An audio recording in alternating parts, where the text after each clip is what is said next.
Hello, Pokemon trainers, and welcome back to some more Battle Spot singles on Pokemon Sun and Moon. This is where we play through the Battle Spot singles ladder, and I have made a new team. I've been working on this team for a few days now, for around a week, and this has been the most success I've had in Battle Spot singles in Sun and Moon so far. This team is actually pretty solid, and I'm pretty proud of it. I do think that there are changes that I can make. I'm just not sure what to change it to just yet. But the core of the team that we're really looking at, we're using a couple kind of unconventional threats, things that you don't normally see. We have Gastrodon, and the Gastrodon I'm really proud of. It's a custom-built moveset that I made up myself. It's a Brave Nature, and it has max HP. It's got some attack investment and some special defense investment. And it's really used as a way to take on Tapu Koko really easily, and it can one-hit KO Tapu Koko with Earthquake. It can also survive Tapu Koko's Grass Knot, a Life Orb Tapu Koko's Grass Knot, which is pretty important. And then it can also take on some dragons. I'm running Ice Beam as well, so it can take on the likes of Salamence and Garchomp decently well, and it overall takes on special attackers decently. And then we have Kartana with the Darkium Z, or Darkinium Z, I don't remember which it's called, but either way, I'm using the Dark Z move, and I have Night Slash, and it's something that, it's kind of like a surprise factor. It's something that not a lot of people ever expect, and so sometimes we're able to get the kill on Aegislash or Alolan Marowak, Pokemon that we would otherwise pretty much be walled by. So that's actually really useful to have a Pokemon that can just surprise them out of nowhere. As you might have seen right there, my rating has gone up a little bit. I've been playing a lot more, and my rating has gone up quite a bit since the last time we played. My rating was very low last time. It's not superb right now, but it's not bad. So my opponent's team, they have a couple unconventional threats as well. They have Mandibuzz, they have Togekiss. Those are things you don't normally see. We're going to have to be prepared for that. That means that my Tapu Koko is actually really good here, because my Tapu Koko is actually Focus Sash Calm Mind, so it can take on Magnezone and their opposing Tapu Koko really well as well. I can just set up some Calm Minds and then roost off some of their damage and basically, hopefully, sweep. But Tapu Koko looks very well positioned, so I will definitely be bringing that. Lucario could be a problem, and then if they have Choice Scarf Togekiss, that can also be a little bit of a threat. Let's see, to take on Lucario, it's a risk because Lucario can be special or physical, so that's actually kind of scary. I don't think I want to bring Tapu Lele. I don't think I really even need Celesteela here, which is good because they do have Magnezone. I'm actually tempted to lead with Alakazam. Maybe that's incorrect, and then I'm definitely bringing Tapu Koko. And then what do I bring finally? Kartana. Kartana is not fantastic here. It's actually really not that great. I guess I'll bring Gastrodon. I'm not even sure if that's correct. I'm still kind of bad at picking in Team Preview. I mean, I can play the game fairly well. I can battle decently well. But for Battle Spot singles, half of the battle is picking the right Pokemon to bring against your opponents. Some of it is also luck. So, you know, I don't have the best luck. I have pretty average luck on Battle Spot. They lead with their Tapu Koko. I did lead with my Alakazam. So I have a couple options here. I can switch into Gastrodon, who will easily take any hit from Tapu Koko, and again I can one-hit KO. And Gastrodon actually has a decent time handling most of everything on my opponent's team. Also, I can stay in and I can Mega Evolve. I do outspeed once I Mega Evolve. I outspeed Tapu Koko. I can also try to go for Calm Mind just to take their hits a little bit better. But, I mean, Gastrodon's kind of an easy switch. If they just go for like Thunderbolt or Volt Switch, I mean, Gastrodon can easily, it's immune. I'm just going to play it kind of interesting. I don't know if this is the incorrect play. I'm going to stay in and just try to get some damage on this Tapu Koko. Maybe my opponent expects me to go into Gastrodon. Who knows? They actually do withdraw it, so that's good. So going into Gastrodon would have been a little scary there. But they do make a very good play here, and they go right into Mandibuzz. Now that's actually not something that I want to see here, because Mandibuzz can deal with Alakazam pretty well. I'm going to trace their ability. I don't think it's a relevant ability, though. It is Overcoat. Okay. I could see them going for knockoff, although I'm not sure Mandibuzz gets knockoff until after Pokebank comes out, so they might not have knockoff right now. The only thing I have to hit Mandibuzz is Focus Blast, which is inaccurate and probably won't deal too much damage. It'll probably do close to half, I'm guessing, because Mandibuzz is really bulky, but Mega Alakazam is just really, really powerful. I mean, the best thing I have for their Mandibuzz is my own Tapu Koko. I just don't want to switch in Tapu Koko and have its Sash broken right away. I'm just going to go for Focus Blast. At this point, I mean, Alakazam is great against Tapu Koko, but I also have my own Tapu Koko and Gastrodon for their Tapu Koko, so I don't absolutely need Zam against it. They are going for Foul Play, which will do a lot, but at the same time, it goes off of my attack stat, and since I have a low attack stat, it's not going to do quite enough. I just have to hit this second Focus Blast. Now, they could switch. They totally could. They're not. Okay, yes, we did it. Okay, well, let's see if we get the kill here. Perfect, we do. And see, Mega Alakazam is a Pokemon that I've been having trouble with. I've been wondering, should I switch it out or should I keep it? Because there are games where Mega Alakazam is terrible because it's so frail, but it just hits so hard and it's really fast. And then there are also games where it just like sweeps single-handedly. So I'm going to go for Focus Blast again. Can we hit 3 in a row? The thing is, I don't need Mega Alakazam anymore. If he does die, that's okay. But he's not going to die. He's going to give us that third Focus Blast. That is actually beautiful. And this will probably just kill... No, it doesn't. Okay, wow. Maybe that's a Assault Vest. The thing is here, which is awesome on my end, is now I have Tapu Koko and Gastrodon against their Magnezone and their Tapu Koko. So pretty much Gastrodon single-handedly wins here. So what I'm going to do is, just in case they have Hidden Power Grass for Gastrodon, I don't want Gastrodon to be weakened just yet. I'm going to go into my Tapu Koko and I'm just going to start setting up Calm Minds. I know that I'm faster because Alakazam was faster than the Magnezone, so they're not Choice Scarf Magnezone. They could be Choice SpAtks, but I'm going to guess they're Assault Vest because they actually lived that Focus Blast coming off of a really high special attack stat. So now I'm just going to set up Calm Minds and hopefully just win the game by setting up Calm Minds. So I'll take neutral damage from this. Oh, that's a lot of damage. That's actually quite a lot of damage. Okay. Alright, whatever. I'm just gonna go for the kill now.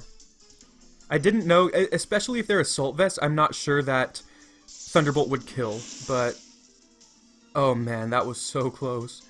I feel like a +1 Thunderbolt out of electric terrain probably deals around the same damage as a neutral Thunderbolt in electric terrain. I don't know.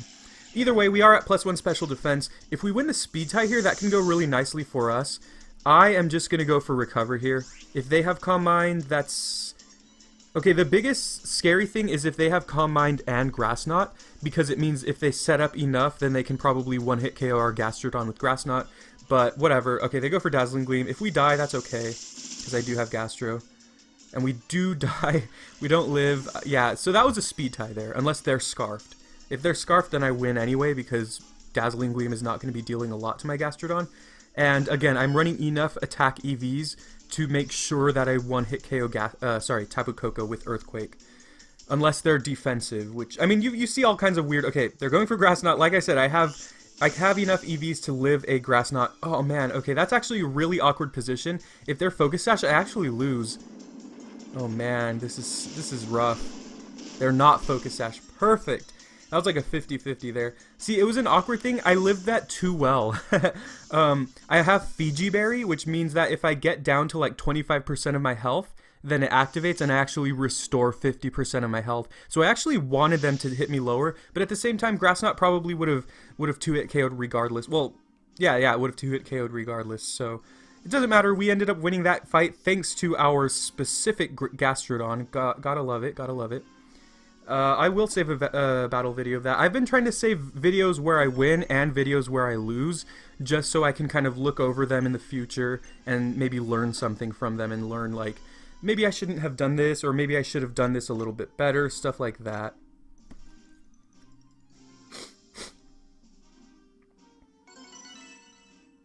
Alright, so we find yet another opponent. And they have an interesting team as well. I don't see too much on their team that's like super threatening outright. So, but we do want to kind of be aware that they do have some threats. They absolutely have some threats. Gastrodon is going to be decent against Nihilego, whatever you say. Gastrodon's good against Tapu Koko, of course, we just saw that. If they're Lucario is especially offensive, then Gastrodon might be better against it. But the thing is, Gastrodon's not really good against anything else on their team. It can be okay against Gyarados because it has Storm Drain, so it can take water attacks. And then Blissey is going to just be annoying. See, that's something that I'm lacking on this team, is a powerful Pokemon to take on special walls. So I'm thinking of adding a fighting type. So we'll see. Maybe I'll try something like that. Celesteela. I need to hurry up and make a decision. Celesteela can take on Buzzwole and can't really take on Gyarados. I think I'm bringing Tapu Koko because Tapu Koko can handle most of my opponent's team. I do want something for that Blissey though, which leads me to believe that Kartana might be a decent option. Kartana outspeeds Nihilego. Okay, well, we have to make a decision fast here. I am going to... Oh no, this is scary. Do I bring Zam? Yeah, Zam looks okay. I'm bringing Zam. Zam has a tougher time against Blissey. We had pressure on us. We had to hurry up and make a decision there. Hopefully it pays off. They have a couple really potent sweepers. And Lucario is just such a threat because you don't know for sure whether it's a physical Lucario or a special Lucario. Each of them has their own sets of counters. So, you know, if I bring a Pokemon that can easily handle physical Lucario and they turn out to be special Lucario, then I might be in trouble. So we're going to lead with Alakazam just because it hits really hard and it can outspeed everything on their team. They unfortunately do lead with Blissey though. And I am a little bit flustered here. I'm going to Mega Evolve because I'll trace their natural cure. And then I'm going to go for Calm Mind. Blissey can't really threaten Alakazam with damage, and so if we Mega Evolve and trace their natural cure, and they happen to go for like Thunder Wave or something, or Toxic, it means that later on, if we switch out Alakazam, we will remove the status. So I think that's a good play on our part, I hope. And I don't think a regular neutral Focus Blast will kill Blissey, so if we just start setting up right away, knowing that Blissey can't kill us this very turn, then I think that can totally be beneficial for us in the long run and the short run. They are going to go for Toxic. Pretty nice. So again, that means that if I want to remove the Toxic from Alakazam, I just switch it out. Although if I had Magic Guard Alakazam... Well, I don't have Magic Guard Alakazam yet, but you lose it once you Mega Evolve anyway, so that doesn't matter. Let's go for that Focus Blast. This might be kind of predictable, but you gotta do what you gotta do. Okay, they are switching out. I don't think they had any Ghost types, so I don't think there's anything that's really gonna enjoy taking this hit. They go into Tapu Koko, and unless they're Scarfed, Tapu Koko is not going to enjoy taking a hit from Alakazam either. Okay, we're not 4 for 4 on the Focus Blasts. Hitting 4 Focus Blasts in a row is probably too much to ask for in a Pokemon game. I'm just going to go for the Psychic, because if they're not Scarfed, this will take a ton of damage. It'll probably one-hit KO Tapu Koko. They might be Sash as well. If they're Sash or Scarfed, then this is going to be a little bit annoying. Let's find out. They're not Scarfed. And they're not Sash. Beautiful. So we get an easy kill there. That just shows the true power of Mega Alakazam. Mega Alakazam is fantastic. It just hits so hard. It's one of those Pokemon where it's just so fast and it hits so hard. It's hard to ignore. I'm surprised it's not seeing more play. Although I do understand it's extremely frail. But it has excellent coverage as well. They're going into the Nihilego here. That is actually very interesting to me because obviously Nihilego is weak to Psychic. So I'm just going to go for Psychic here. They might be Scarfed or they might be Focus Sash. Again, just like the Tapu Koko. I think usually Nihilego is Focus Sash. So we'll take them down to their Sash. I'm not sure we'll die to... they are Scarfed. Wow, I think we might live this because we're at +1. Let's hope. We do live this because we're at +1. Beautiful. And we're probably going to one-hit KO here. This is super effective. They are Choice Scarf, so they're not Focus Sash. Easy kill there as well. Mega Alakazam, you gotta love him. And at this point, I really don't mind if Mega Alakazam dies. It does, unfortunately. It could have done some more damage to Blissey, but... Okay, now we have to make a decision. This is a tough decision. Do we go into Koko? Because Blissey is just a massive special wall. Blissey can take special attacks all day. And we know they have Toxic, so they can... weaken our Tapu Koko as we set up Calm Minds. I'm going to go into Kartana here and hope that Sacred Sword is going to be enough to kill it. See, this is why I need like a fighting type on my team. If I had a physical fighting type on my team, Blissey would not be a problem at all. Let's hope for the best here. So we know that Sacred Sword is going to do the most damage. My Z-move is a Dark type Z-move, so it's not going to do as much as Sacred Sword would do anyway. I think this should be a 2-hit KO, maybe a 1-hit KO. Yeah, that's easily a 2-hit KO. They have Flamethrower. Are you serious? I'm dead. I'm dead. I am absolutely dead. Wow. Flamethrower on the Blissey. I guess that's not too surprising. Wow, okay. I guess I can try to run a quick calc. I'm gonna run a quick calc over here because I'm not sure we can finish it off with that much damage. Oh man, this is terrible. Yeah, whatever. Any item. And we're looking at Blissey. Sorry if this is taking a little long. I gotta keep an eye on my time.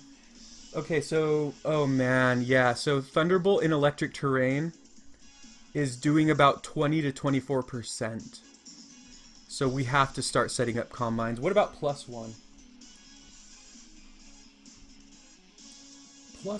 Excuse me. +1 is actually almost a 2-hit... Oh, no, I did +2. No! Oh, no. Oh, no, everyone. Okay, this is gonna be scary.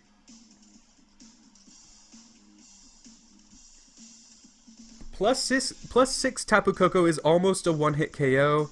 I'm gonna Calm Mind here because I know that Thunderbolt... I'm pretty sure they have a recovery move like Soft Boil or something. If they don't, that's a little strange. If they don't... I mean, I could be screwing this up right now. We'll see. They are going for Soft Boiled. Okay, so... Huh. +4. How much does a +4 Thunderbolt in electric terrain do? I have to keep in mind that I want to attack this thing before electric terrain expires, because then my attacks are going to be clearly... Oh my goodness, there it goes. There it goes. Okay, so I'm in trouble here. As soon as they hit us with Toxic, we are in trouble. Because they're going to put a clock on us. It means that we will be taking hits from... We will be taking Flamethrower very easily. Oh man, +1 does nothing to Blissey. I have to hope for like a paralysis or something. We have to hope they miss Toxic or I don't even know. We might just lose here. We were doing really, really well too. I do think that we played things as good as we could. Like, we had a couple really good kills. Yeah, there they go with the Toxic. We had a couple really good kills. So I don't think that there's too much I would have done differently, or maybe even that I should have done differently. It just came down to our team composition. We had Kartana, who was a powerful physical attacker, but they had Flamethrower, which is not very uncommon on Blissey. And they were able to annihilate us because we are 4 times weak, and because Kartana it's super, super frail on the special side. So at this point, yeah, we just gotta hope for the best here, because they're gonna be going for Flamethrower. They don't know that I do have Roost, so I think this would be turn... I should keep track of these Toxic turns, because with Toxic, when you're a Toxic, no matter how much you are recovering, after 8 turns, you are dead, no matter what. So after 8 turns of being Toxic, I'm going to be dead, my Tapu Koko. So I have to definitely try to kill this Blissey before then. My best hope at this point is to paralyze Blissey. That's really it. I guess what I could have maybe done is switched out Alakazam to recover the poison. But even then, I don't know. Recover the poison, go into like Kartana against their Nihilego. Running Scarf Nihilego seems kind of weird. Okay. I'm going for Thunderbolt here and hoping that we do have to Roost pretty soon as well, because we're taking quite a bit of damage. We're going to Thunderbolt here and just hope to paralyze them. That's all we have at this point. Unless they're by some miracle not max HP. I'm assuming they're max HP, max defense, bold, which is pretty standard for Blissey. They're just going to spam Soft Boiled. I don't know that we can win this. I don't know if I should run though, because I actually had a crazy fight yesterday where I came down to my opponent's Cloyster. It was their last Pokemon, and then I had like Tapu Koko. Usually, my Tapu Koko was really weak. It was down to its Focus Sash. And usually Cloyster runs Focus Sash, right? So I was like, okay, I lose here. I'm going to go for Thunderbolt. They're going to live with the Focus Sash, and then they're just going to kill me with whatever move they have. Or they might even just have Ice Shard. So I was about to run, and I was just like, whatever, I'll just finish it. So I went for Thunderbolt, and I actually one-hit KO'd their Cloyster. They did not have Focus Sash. So that just goes to show that you really don't want to quit before the battle's over. You sometimes just want to finish it. I mean, there will be times where you see that it looks absolutely hopeless and you know that you're going to lose, but there are times where maybe some miracle could happen and you could pull out the win out of nowhere without expecting it. So don't quit until you absolutely know you've lost. And at this point, I don't know that I've lost, but I do have to get extremely lucky here. I have to get like a crit and a paralysis and have them get fully paralyzed. And that's probably not happening. That's not a crit. That is paralyzed though. Okay, we're actually starting. But the toxic damage is just doing too much damage to me. It's racking up too easily that I'm kind of forced to roost here. And it gives them like a couple turns to just to go for soft boiled. And if they get paralyzed once, that's okay because they do have it. Oh, well, we're just dead anyway. All right, well that looked hopeless for us, and it absolutely was. I'm gonna go ahead and end the battle or end the video there. We did a couple fights, and that's about 20 minutes anyway, so that's a pretty good time. But I did enjoy these fights, and my teams are getting better. I think I'm getting better at playing this also. So in the next video, we will have a Pokemon that can hopefully help us better against the likes of Blissey and Porygon 2 and Celesteela. If there is a Pokemon that exists that can cover those. Blissey is extremely annoying. You really don't see it that often, but as you saw there, it's very, very annoying. So that's it for today. Please leave a like if you enjoyed, and if you're enjoying the series, please subscribe for more Pokemon Sun and Moon content. I'll post a link to all the previous battles in the video at the end, and check out all our other Pokemon videos. We got a lot going on here, and we're having a lot of fun, so hopefully you'll join us.